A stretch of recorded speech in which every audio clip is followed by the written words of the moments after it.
बिस्मिल्लाहिर्रहमानिर्रहीम। अस्सलामु अलैकुम वरहमतुल्लाहि वबरकातुहू।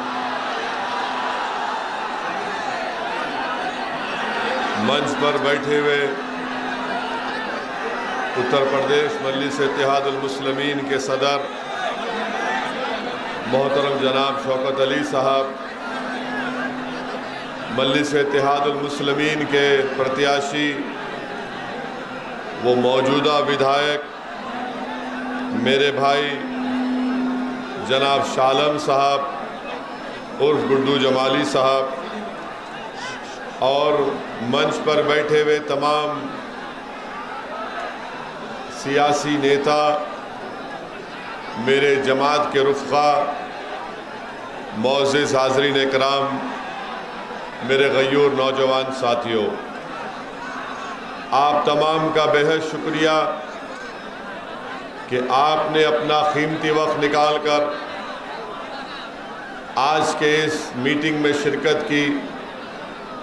और यकीनन इतनी बड़ी तादाद में, ये जो हज़ारों की तादाद में इंसानी सरों का समंदर नज़र आ रहा है, वो इस बात का पैगाम देता है कि इंशाअल्लाह ताला 7 मार्च के दिन आप तमाम लोग एक होकर मुत्तहिदा तौर पर एक शीशा पिलाई हुई दीवार की तरह आप जालिमों को शिकस्त देंगे, फ़िरक़ा परस्तों को शिकस्त देंगे, और इंशाअल्लाह यहाँ से आप गुड्डू जमाली साहब को दोबारा मुबारकपुर से अपना विधायक बनाएंगे।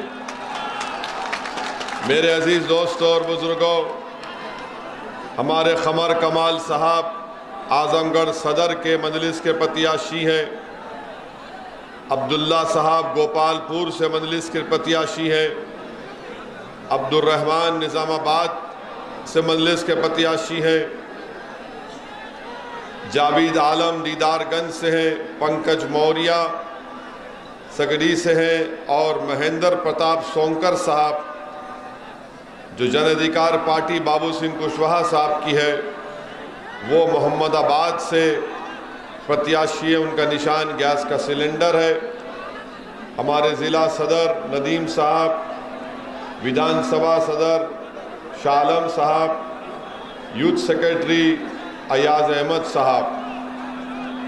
मेरे अजीज़ दोस्तों और बुज़ुर्गों, मैं सबसे पहले मोहतरम जनाब शालम साहब का और गुड्डू जमाली साहब का दिल की गहराइयों से शुक्रिया अदा करता हूँ कि उन्होंने मजलिस इत्तेहादुल मुस्लिमीन के उम्मीदवार बनने के लिए राज़ी हुए, और उन्होंने मुबारकपुर की सरजमीन पर मजलिस इत्तेहादुल मुस्लिमीन के परचम को बुलंद किया। मैं उनको मुबारकबाद देता हूँ और उनका शुक्रिया भी अदा करता हूँ। मैं अल्लाह का शुक्र अदा करता हूँ कि अल्लाह सुब्हानहू तआला ने अपने हबीब मोहम्मद मुस्तफ़ा सल्लल्लाहु अलैहि वसल्लम के सदक़े और तुफ़ैल में मुझे मुबारकपुर आने का मौका इनायत फरमाया। ये मेरी खुशकिस्मती है कि मैं मुबारकपुर के इस मुबारक सरज़मीन पर आप जैसे मुबारक लोगों के दरमियान में खड़े होकर मुझे अपनी बात कहने का मौका मिल रहा है। मेरे अजीज़ दोस्तों और बुज़ुर्गों, मेरी इज़्ज़तदार माँ और बहनों, मैं आपको ये बताने आया हूँ कि गुड्डू जमाली साहब को जो टिकट काटा गया, वो सिर्फ उनका नहीं काटा गया, बल्कि मुबारकपुर की जनता को धोखा दिया गया था। अब ये मुबारकपुर की आवाम और जनता को इस नाइंसाफ़ी के ख़िलाफ़, इस बेइज्जती के ख़िलाफ़ और आपके हक़ को लेने के लिए 7 मार्च के दिन आप तमाम को मुत्तहिदा तौर पर अपने वोट का इस्तेमाल पतंग के निशान पर करना पड़ेगा। मेरे अजीज़ दोस्तों और बुज़ुर्गों, आप जानते हैं कि भारत हमारा वतन अजीज़ है, और उत्तर प्रदेश की सियासत है, इसकी एक तल्ख हकीकत यह है कि जब तक आपके पास आपका नेता नहीं होगा, आपकी आवाज़ को नहीं सुना जाएगा। अगर आज आप मुबारकपुर से और आजमगढ़ से उत्तर प्रदेश में जो आखिरी मरहले के चुनाव होने जा रहे, यहाँ पर आप मजलिस के उम्मीदवारों को कामयाब करेंगे तो ये कामयाबी आपकी होगी, क्योंकि आपकी सफ़ों से एक नेता निकलेगा। कोई मुझसे सवाल कर सकता है कि मुबारकपुर को ओवैसी तुम आ रहे हो और गुड्डू जमाली के लिए वोट की बात कर रहे हो, क्या गुड्डू जमाली 2 मरतबा के विधायक नहीं है? हाँ, गुड्डू जमाली 2 मरतबा के विधायक है, मगर उस 2 मरतबा में और अब तीसरी मरतबा की कामयाबी जो होगी उसमें जमीन आसमान का फर्क होगा। क्या फर्क होगा बताओ, क्या फर्क होगा? फर्क ये होगा कि 2 मरतबा गुड्डू जमाली को जिस पार्टी से वो वाबस्ता थे उनको रोका जाता था। आज जब गुड्डू जमाली आपकी दुआओं से, आपके आशीर्वाद से, वोट से कामयाब होगा तो वो आपका नेता होगा, गरीबों का नेता होगा। ये फर्क है, ये आपका लीडर होगा। और आपके दरमियान में खड़े होकर मैं जनाब गुड्डू जमाली साहब को कह रहा हूं कि जब अल्लाह और मुबारकपुर की जनता आपको अपने दुआओं से, मोहब्बत और वोट से कामयाब करेगी तो गुड्डू जमाली साहब जब आप उत्तर प्रदेश की विधानसभा में जाएंगे तो आप उस विधानसभा में मुबारकपुर, उत्तर प्रदेश के गरीब, मजलूम, अति पिछड़ा, जिसको दबाया गया, कुचला गया, उनकी आवाज को आपको बुलंद करना पड़ेगा। उत्तर प्रदेश की विधानसभा को मजलूमों और कमजोरों की आवाज उठाना पड़ेगा। और मुझे यकीन है कि इंशाअल्लाह ताला गुड्डू जमाली मुबारकपुर की आवाम को शर्मिंदा नहीं करेंगे, बल्कि आपकी आवाज को उठाएंगे। तो अब आपको मालूम हो गया कि अब आप गुड्डू जमाली को जब वोट डालेंगे तो अपने नेता के लिए वोट डालेंगे। कल तक गुड्डू जमाली आपके पास आते थे तो किसी और नेता के बारे में आप उनको एक सत्ता देते थे। आज ये आपकी लड़ाई है, गुड्डू जमाली की लड़ाई नहीं है, ये आपको नेता बनने की लड़ाई है। मेरे अजीज दोस्तों और बुजुर्गों, ये मुबारकपुर की मुबारक सरजमीन जहां पर जामिअतुल अशरफिया है, जो 120 साल पहले उसको कायम किया गया, जहां पर तौहीद की शमा को रोशन किया गया और उस तौहीद की शमा की रोशनी ना सिर्फ इस मुल्क में, ना सिर्फ बर्रे सगीर में, बल्कि दुनिया के कोने कोने में मिसबाही पहुंचकर तौहीद की शमा को जला रहे हैं। मेरी खुशकिस्मती है कि मुबारकपुर में जामिया अरेबिया अहयाल उलूम, मदरसा अरेबिया दारुल तालीम और मदरसा बाबुल इल्म भी है। मैं इन तमाम मुदर्रिस को सलाम करता हूँ, इनके तमाम जिम्मेदारों को सलाम करता हूँ। इनके बुजुर्गों को अगर मौका मिलेगा तो मैं बजाते खुद जाकर उनके हाथ को चूमूंगा और उनके हाथ को लेकर अपने सर पर रखूंगा। और अगर वो इजाजत दे तो मैं इन उलमाओं की जूतियों को अपने सर पर उठाकर रखूंगा कि वो जो खिदमत अंजाम दे रहे हो उसको बयान करना भी अल्फाज का नाकाफी हो जाएंगे। मैं सिर्फ दुआ करता हूं कि अल्लाह हमारे उलमाओं को, हमारे मुहद्दिसीन को, मुफ्तियों को अल्लाह सलामत रखे, अल्लाह उनके इल्म से और फैज़ जारी कराए। मेरे अजीज दोस्तों और बुजुर्गों, जो अहम बात आपके सामने मैं करना चाह रहा था कि इत्तेहाद मुत्तहिद रहिए। अगर गुड्डू जमाली को या मजलिस के प्रत्याशियों को कामयाब करना है तो आप तमाम को मुत्तहिद होना पड़ेगा, इत्तेहाद को मजबूत करना पड़ेगा। और याद रखिए हमारी इस बात को कि इत्तेहाद जिंदगी है, इत्तेहाद जिंदगी है और इंतशार मौत है। तो इत्तेहाद जिंदगी देता है और इंतशार मौत देता है। मैं आपको ये बताने भी आया हूं कि असदुद्दीन ओवैसी सरजमीन दखन से जरूर आ रहा है, मगर मैं कोई आला परिवार या आला खानदान या कोई नवाब खानदान से निकल कर नहीं आया हूं। मेरे बुजुर्ग वकालत करते थे, आम आदमी थे, मेहनत और जुस्तजू की, कुर्बानियां दी, जेल की सोबतें बर्दाश्त की, जालिम हुकूमतों के जुल्म को बर्दाश्त किया, मुकाबला किया। हमने पुलिस के जुल्म का शिकार हुए। आज असदुद्दीन ओवैसी जो तुम्हारे दरमियान में मुबारकपुर में खड़े होकर मैं अपनी बात को रख रहा हूं, मेरा सियासी सफर आसान नहीं था, मुझे भी जेल जाना पड़ा। मैं कोई रईस जादे का बेटा नहीं हूं, मैं एक गयूर मुसलमान का बेटा हूं। जिसने मुझे ये सिखाया कि हालात का समझौता नहीं करना, जिसने मुझे सिखाया कि सच्चाई को बयान करना, चाहे वो नमरूद का दरबार हो, चाहे फिरौन का दरबार हो, चाहे वक्त का हुक्मरान यजीद हो, मगर बात अपनी सच्चाई से करना। ये आज जो तुम्हारे सामने दीवाना खड़े होकर बोल रहा है, एक नहीं 4-5 मर्तबा मुझे जेल को जाने का मौका मिला और हम 5 मर्तबा हजरत पुलिस के दामाद बनकर जेल में थे। और हजरत पुलिस ने हमको 22 सितंबर 1999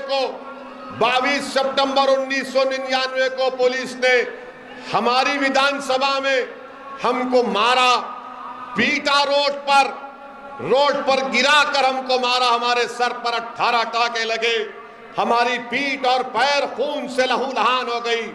आज हमारा सफर आसान नहीं था। याद रखो मेरे अजीज दोस्तों और बुजुर्गों, जो सच्चाई के रास्ते पर निकलता है, जो अल्लाह रब्बुल इज्जत को खुश करने के लिए निकलता है, उसके रास्ते में तमाम बातिल ताकतें अपने कांटे बिछाते हैं। मगर जिसका अज़म और हौसला और नीयत में इखलास होगा, परवरदिगार उनको कामयाब और कामरान करता है। मेरे अजीज दोस्तों और बुजुर्गों, चंद बुज़दिलों ने यह समझा कि ओवैसी की गाड़ी पर गोलियां चलाकर उसकी आवाज को बंद कर देंगे।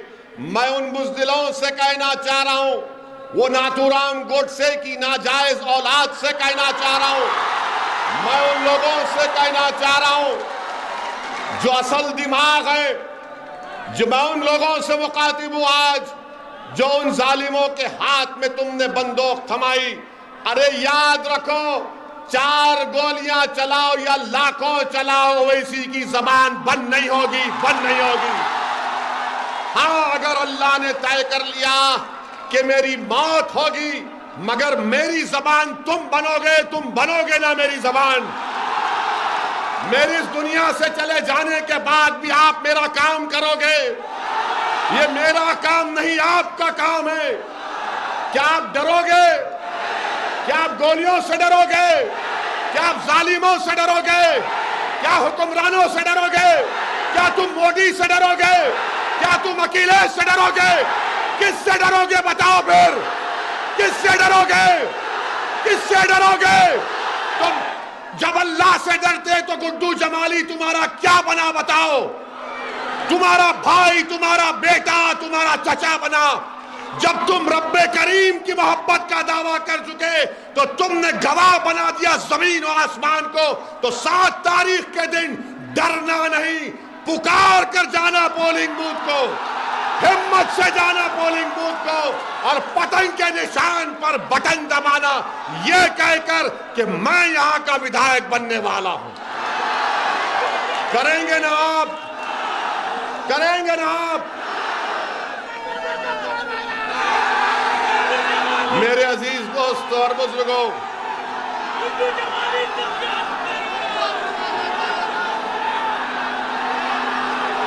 लगाओ नारा, दबा के लगाओ, झूम कर लगाओ, मस्त होकर लगाओ, पूरा मुबारकपुर में आवाज जाए, पूरे आजमगढ़ में जाए, पूरे यूपी में जाए, मोदी के कानों में जाए, अखिलेश के दिल में जाए। लगाओ नारा दबा के। मेरे अजीज दोस्तों और बुजुर्गों, मेरे अजीज दोस्तों और बुजुर्गों, अब हमारी थोड़ी बात सुन लीजिए।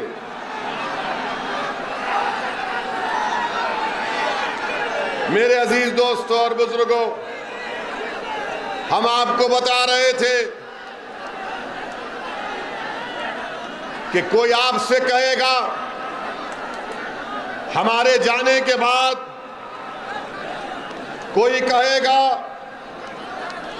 कि अगर गुड्डू जमाली या मजलिस के 8-10 प्रत्याशी जीत जाएंगे, विधायक बन जाएंगे तो क्या होगा? आप उनको बताना, उनको आप पैगाम देना, और जिसके दिलो दिमाग में ये बात है उन तक हमारी बात पहुंचा देना कि भारत की पार्लियामेंट में 540 की ऐवान है, जिसमें मजलिस इत्तेहादुल मुस्लिमीन के 2 सांसद हैं। कितने हैं? 2 हैं। और जब दोनों में से एक खड़े हो जाते हैं पार्लियामेंट में आपकी बात करने के लिए, आपके इंसाफ की बात करने के लिए, गरीब, मजलूम, अति पिछड़ा, दलित की बात करने के लिए, तो क्या होता है? हम जब खड़े हो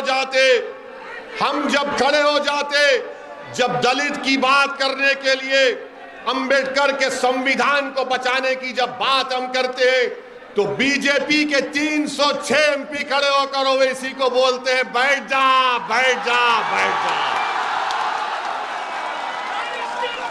तो मालूम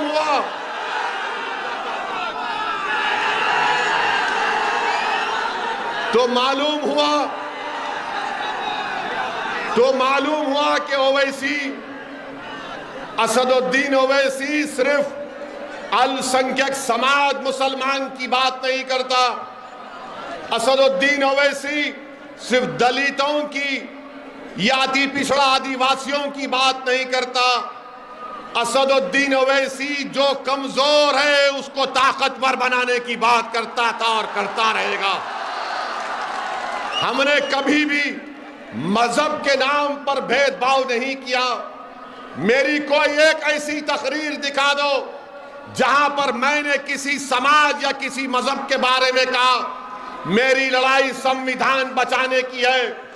अगर जुल्म हमारे हिंदू भाई पर होगा तो मैं मुबारकपुर के हिंदू भाइयों से कहना चाह रहा हूं कि जिस तरह जो ओवैसी यहां खड़े होकर कह रहा है तुम पुकारो, मैं दौड़ता हुआ तुम्हारे साथ खड़ा हो जाऊंगा तुम्हारी लड़ाई लड़ने के लिए। अगर मुबारकपुर का दलित आवाज देगा कि ओवैसी आ जाओ, अंबेडकर के संविधान को बचाना है, अंबेडकर के मान और सम्मान को उठाना है, तो खुदा की कसम ओवैसी उस दलित परिवार के साथ खड़ा होकर लड़ाई लड़ेगा।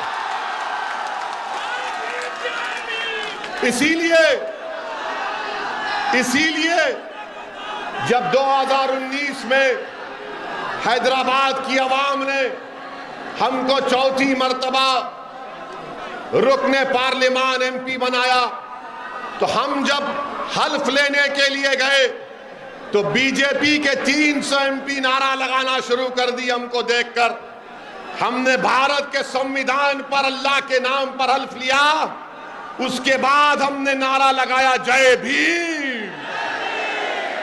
तो बीजेपी के लोगों, एमपी सन्नाटे में आ गए, जबान कतर लिए। बाद में हमसे पूछे ये तुम्हारे दिमाग में कैसा आता है? हमने कहा दिमाग में नहीं, हमारे दिल में बाबा साहब अंबेडकर है। हमारी सोच और फिक्र में किसी से नफरत नहीं है। हम कमजोरों को मजबूत बनाना चाहते हैं, हम कमजोरों को ताकतवर बनाना चाहते हैं। जिस पर जुल्म हो रहा उसके जुल्म को रोककर मजलूम को इंसाफ दिलाना चाहते हैं। यही लड़ाई मजलिस इत्तेहादुल मुस्लिमीन की है। मेरे भाई, आज का 2 मार्च का दिन मेरे लिए एक बहुत ही मुबारक दिन है कि आज मेरी जमात मजलिस इत्तेहादुल मुस्लिमीन के अहिया के 64 बरस हो चुके हैं। अल्हम्दुलिल्लाह। लोग आपसे पूछेंगे कि मजलिस ने हैदराबाद में क्या किया। हमारे पास हैदराबाद में मजलिस ने 7 विधायक हैं, कोई मंत्री नहीं है, कभी सत्ता में नहीं गए ना जाएंगे, मगर हमने जिनसे वोट लिया उनके लिए हमने मेडिकल कॉलेज को कायम किया। कब कायम किया? 40 साल हो गए मेडिकल कॉलेज बनकर, इंजीनियरिंग कॉलेज बनकर, MBA, MCA, school of nursing, pharmacy, architecture college और 2-2 बड़े अस्पताल चलाते हैं जहां पर कम से कम पैसों में गरीबों का इलाज किया जाता है। और लोग फिर बोलेंगे ओवैसी के भाई अकबरुद्दीन की भाषण के बारे में बोलते हैं। तो आपको बता रहा हूं कि अकबरुद्दीन ओवैसी ने अपनी विधानसभा में अकबरुद्दीन ओवैसी ने वहां पर एक सिम्हावानी महाकाली टेम्पल है और एक जंगममेट में राघवेंद्र मंडपम है। अकबरुद्दीन ओवैसी ने हमारे प्रदेश के मुख्यमंत्री से मिलकर इस मंदिर के हमारे हिंदू भाइयों से, सरकार से उन्होंने 4 मल्टीपर्पस फंक्शन हॉल सरकार से मंजूर करवा। इन 2 मंदिरों के लिए 20 करोड़ सरकार ने मंजूर किए। ये हम पर इल्जाम लगाते हैं कि ओवैसी भड़काऊ भाषण देता है, मगर मेरे अजीज दोस्तों और बुजुर्गों, आज आपको बताएंगे कि हमारे जाने के बाद इब्लीस की औलाद आएगी।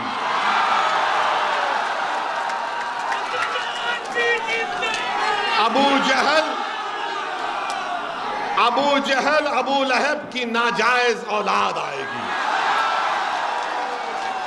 यजीद के मुर्दार दिल रखने वाले भी आएंगे और आकर बोलेंगे बीजेपी है, भाजपा है, उसको क्या करेंगे। तो आप क्या जवाब देंगे उन लोगों को जब वो लोग भाजपा कहेंगे? तो आप बोलेंगे भाजपा को अगर मुबारकपुर से कोई हरा सकता है तो उसका नाम क्या है बताओ। जो भाजपा को यहां से हरा सकता है उसका नाम क्या है बताओ।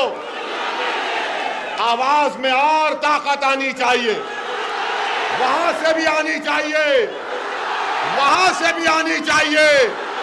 उसका नाम क्या है बताओ। जो योगी और मोदी को रोक सकेगा उसका नाम बताओ।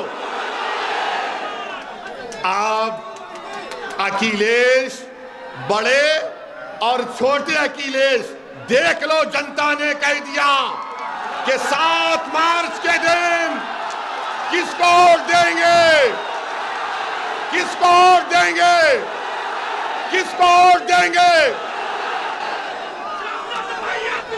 मेरे अजीज दोस्तों और बुजुर्गों, अब सपा के लोग बोलेंगे ओवैसी तो जज्बाती भाषण देता है। आप भी दो ना अखिलेश, क्यों नहीं देते? कौन रोक रहा है आपको? और जो लोग आपको बोलेंगे जज्बात, नौजवानों को जज्बाती करता है ओवैसी, अरे याद रखो मैं उन नौजवानों के बुजुर्गों को सलाम करता हूं, उनकी मां और बहनों को सलाम करता हूं कि तुमको जज्बाती बनाया। अगर कोई दलित पर जुल्म हो रहा, किसी गैर मुस्लिम पर जुल्म हो रहा और तुम्हारे दिल में जज्बात ना आए तो वो मुर्दा है, इंसान नहीं है। याद रखो हमारी बात। मेरे अजीज दोस्तों और बुजुर्गों, समाजवादी पार्टी अखिलेश यादव, जब इनसे पूछा गया कि कर्नाटका की उस बच्ची ने जो हिजाब और निकाब पहना उस पर कुछ बोलो, तो क्या अखिलेश बोले? अखिलेश कुछ बोले? जब अखिलेश से पूछा गया मुस्लिम वोट के बारे में बोलो, तो क्या अखिलेश बोले? अखिलेश नहीं बोले। क्यों नहीं बोले? क्यों नहीं बोले? इसलिए नहीं बोले कि अखिलेश जानते हैं कि आप कैदी हैं उनके।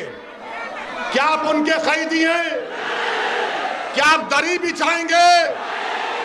क्या आप दरी बिछाएंगे?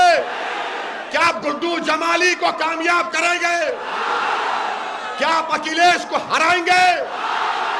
ये बात है, ये बात हुई है। मेरे अजीज दोस्तों और बुजुर्गों, आप थक तो नहीं गए, बोर तो नहीं हुए? वैसे अब यहां हम आपको बता रहे हैं, कल शाम में बाद मगरिब बाबुल इल्म में हम फिर आएंगे भड़काऊ भाषण देने। आप आएंगे? आप आएंगे? You love me, I love you also.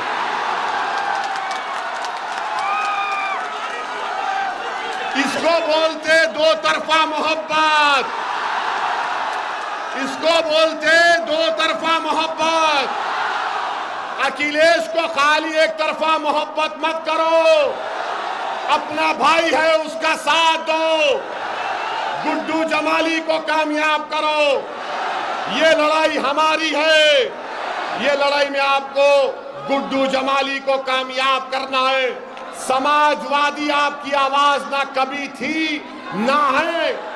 और सुन लो, और सुन लो सपा वालों, सुन लो सपा वालों, ओवैसी जब तक जिंदा रहेगा तुम्हारी नींदों को हराम करके रख दूंगा इंशाअल्लाह। अब तुम मोदी योगी को डराकर हमारा वोट नहीं हासिल कर सकते। अब हम नेता बनाएंगे, बनाएंगे ना नेता, हम नेता बनाएंगे, मुबारकपुर को बेहतरीन बनाएंगे। और अगर कोई इब्लीस आकर बोलता है, भाजपा का नाम लेता है, डराता है, तो क्या आप डरेंगे? और जब थोड़ा डर होगा तो उस कर्नाटका की बच्ची ने क्या नारा लगाया था जब बलवाइयों ने घेर लिया था उसको? क्या नारा लगाया था उस बच्ची ने? क्या नारा लगाया था उस बच्ची ने? क्या नारा लगाया था उस बच्ची ने? तो सुन लो भाजपाइयों, हम जब तक जिंदा रहेंगे दाढ़ी और टोपी पहनेंगे। हमारी बेटियां अगर चाहेंगी तो हिजाब और निकाब करेंगी। तो लगाओ जोरदार नारा, गुड्डू जमाली, गुड्डू जमाली। 7 तारीख को पतंग के निशान पर बटन दबाएंगे, 7 तारीख को पतंग के निशान पर बटन दबाएंगे, 7 तारीख को पतंग के निशान पर बटन दबाएंगे। अपने नेता को बनाएंगे, अपने नेता को बनाएंगे, अपनी आवाज को उत्तर प्रदेश में पहुंचाएंगे। अस्सलाम वालेकुम व रहमतुल्लाहि व बरकातुहू।